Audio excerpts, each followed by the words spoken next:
Hello everyone, welcome to iQuanta. स्वागत है बच्चों आप सभी लोगों का। The most important topic citizenship से रिलेटेड बात करने वाले हैं आज, और यहाँ पे हम बात करेंगे आर्टिकल 5 to 11 की। यानी आपको पता होना चाहिए कि डायरेक्ट क्वेश्चन यहाँ से पूछता है कि सिटीजनशिप किससे किस आर्टिकल तक की बात की गई है और under which part of the constitution, ये भी पता होना चाहिए। In which part, part 2 of the constitution लिखा है या नहीं लिखा है। नहीं लिखा है तो यहाँ पे ध्यान में रखिएगा, ठीक है। पार्ट सेकंड, पार्ट 1 में हमने देख लिया। पार्ट 1 में क्या था, union and it's territory. Part 2 में क्या है, सिटीजनशिप। तो इसमें बात की गई है नागरिकता की, किस तरीके से। जैसा कि आपको पता है कि ब्रिटेन से हमने इस कॉन्सेप्ट को लिया था, जिसमें हमें रखना था अपने कॉन्स्टिट्यूशन में सिंगल सिटीजनशिप का कॉन्सेप्ट रखना था, ठीक है। एक हरी नागरिकता, ना कि दोहरी।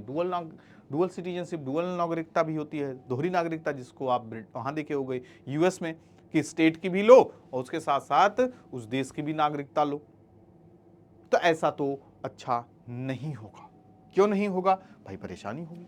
सिंगल सिटीजनशिप है, कहीं भी घूमो फिरो, मजे करो, ठीक है।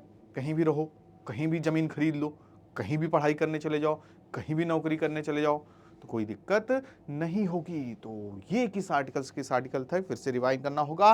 5 to 11 क्या कहा जा रहा है। सबसे पहले तो कौन होता है सिटीजनशिप, क्या है। आप और जिसके पास सिटीजनशिप नहीं है, बहुत सारे ऐसे अधिकार होते हैं जो उस देश के नागरिक को, या जिसके पास सिटीजनशिप होती है उस देश की नागरिकता जिसके पास होती है उसको मिले होते हैं।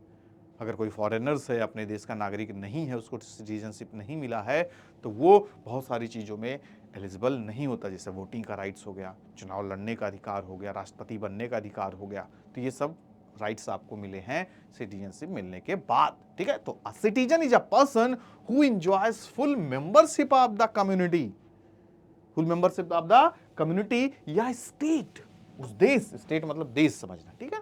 State in which he lives और ऑर्डिनरी लिव्स, एक सामान्य जीवन जीने के लिए जब सारी चीजों को, रिसोर्सेस को, आप चाहे सोशल, पॉलिटिकल, इक्वालिटी, या आप देखोगे इकोनॉमिक, हर एक एक्टिविटी में बराबरी का अधिकार होने का उसको क्या होता है, राइट्स होता है, ठीक है। तो क्या कहलाता है, सिटीजन। वही देखो, बाहरी लोगों को इन सब चीजों में नहीं मिल पाएगा। तो the state demands extra duties from its citizen which can not be asked from non citizen, ठीक है।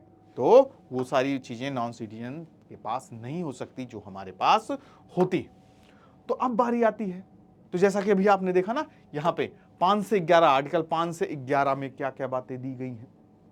तो यहाँ पे आपको क्वेश्चन आपके लिए नहीं आता, ठीक है, कि आर्टिकल 5 में क्या दिया गया है, आर्टिकल 6 में क्या दिया गया है। इसमें 5 से 11 में वहां तक की बातें दी गई हैं कि at the time of commencement of the constitution, यानी जब संविधान लागू हुआ उस समय अगर आप देश के पार्ट थे, देश में रह रहे थे, देश के अंदर में आपके माता पिता थे, ठीक है, तो क्या माना जाएगा, आपको देश का नागरिक माना जाएगा। उसमें भी लिखा ना, जब देश आजाद हुआ और देश का संविधान लागू होने तक, ठीक है, ये सब प्रोसेस है, ठीक है। अगर आप उस समय उसके पार्ट नहीं थे, अब देखो पार्टीशन के समय कितने लोग चले भी गए थे, फिर बाद में आए थे, ठीक है।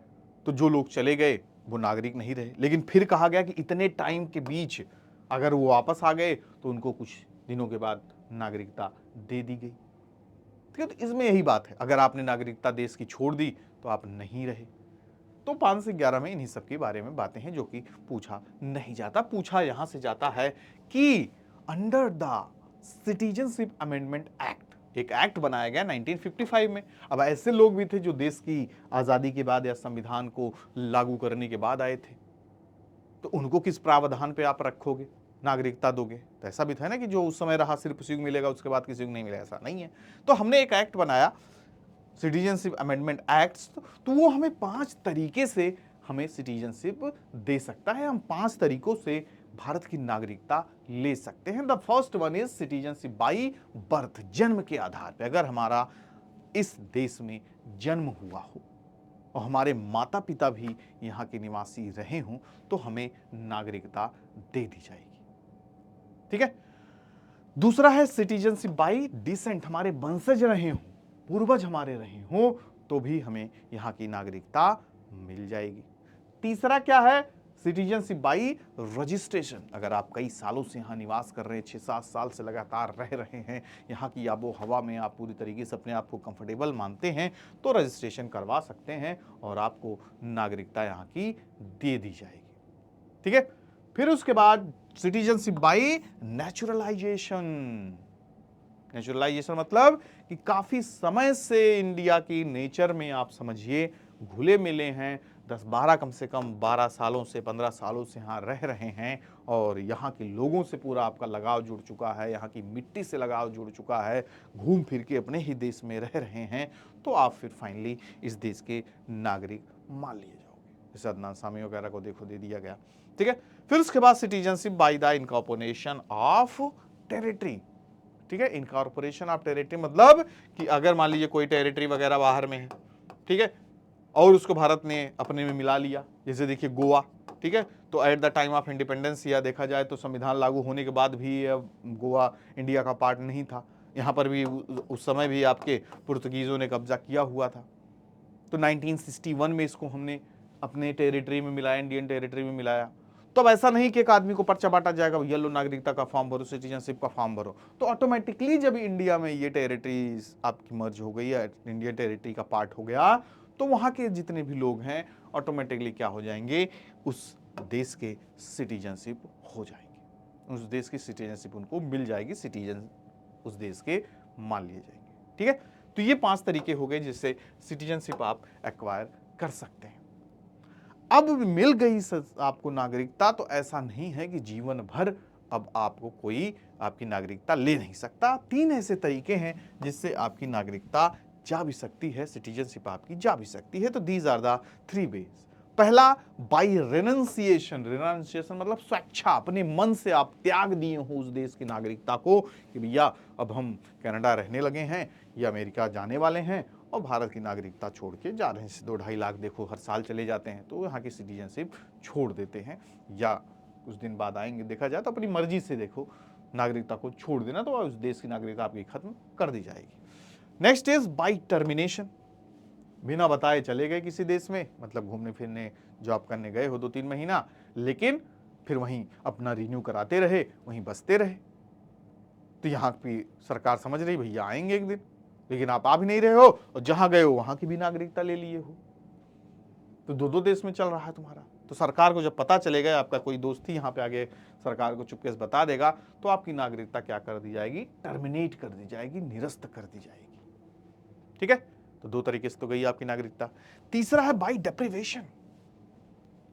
डेप्रिवेशन मतलब बर्खास्त कर दिए जाओगे आप। ठीक है, यानी अगर आपने कुछ ऐसी गतिविधि की, कुछ ऐसे कांड कर दिए जिसकी वजह से देश का सम्मान मान सब खत्म हो गया, कोई विदेश से आए जो बाइडन आ गए या डोनाल्ड ट्रंप अंकल आ गए, उनको आपने उठा के चप्पल मार दिया, तो इससे क्या होगा, पूरी दुनिया में बदनामी होगी, तो उस बदनामी के लिए आपको सजा दी जाएगी।